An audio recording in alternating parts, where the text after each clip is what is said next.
జిల్లా శివంపేట మండల పరిధిలోని తిమ్మాపూర్ గ్రామంలో నేడు తిమ్మాపూర్ హెచ్ఎం అభిలాష్ ఆధ్వర్యంలో నూతన సర్పంచ్ పాలక వర్గానికి శాలువాతో ఘనంగా సన్మానించారు. ఈ కార్యక్రమంలో గ్రామ సర్పంచ్ గుణంగారి రాజు మాట్లాడుతూ స్కూల్ గురించి ఎల్లప్పుడూ అందుబాటులో ఉండి పాఠశాల బాగోగుల గురించి తనకు తెలిసిన వెంబడే వీలైనంత త్వరలో పరిష్కరించేటట్లు చూస్తామని ఆయన వివరించారు. అనంతరం ఉప సర్పంచ్ శ్రావణి ప్రవీణ్ గౌడ్ మాట్లాడుతూ పాఠశాల బాగోగుల గురించి అందుబాటులో ఉండి సమస్యల పరిష్కారం కోసం ముందుంటామని ఆమె వివరించారు. అనంతరం ఉపాధ్యాయులను శాలువాలతో సర్పంచ్ పాలక వర్గం సన్మానించారు.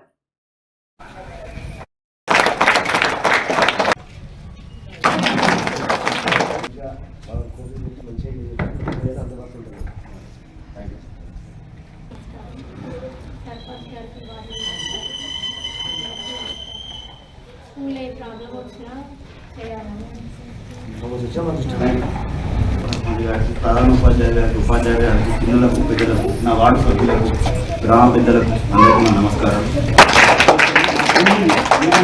చదువుకున్న స్కూల్ ఎప్పుడు మర్చిపోలేదు. ఎక్కడ వెళ్ళినా ఏ పొజిషన్ ఉన్నా మా స్కూల్ ఎప్పుడు మర్చిపోలేదు.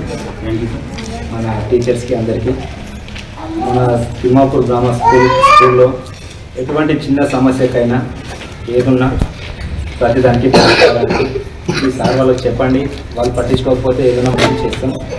అందరూ మంచిగా చదువుకొని మంచిగా వెళ్ళాలని వార్డు మెంబర్లు అందరికీ నమస్కారం. స్కూల్కి ఇలాంటి సహాయం కావాలని ముందు నా దేశం సార్ మస్తు కష్టపడుతుంది. ఒకరు పిల్లలు రాకుండా కానీ మంచిగా ఇద్దరు నచ్చవేసి మరీ కోసం సార్ ఇట్లా మనకు దొరకడం మన అదృష్టం. అందరూ మంచిగా చదువుకోండి. ఓకేనా?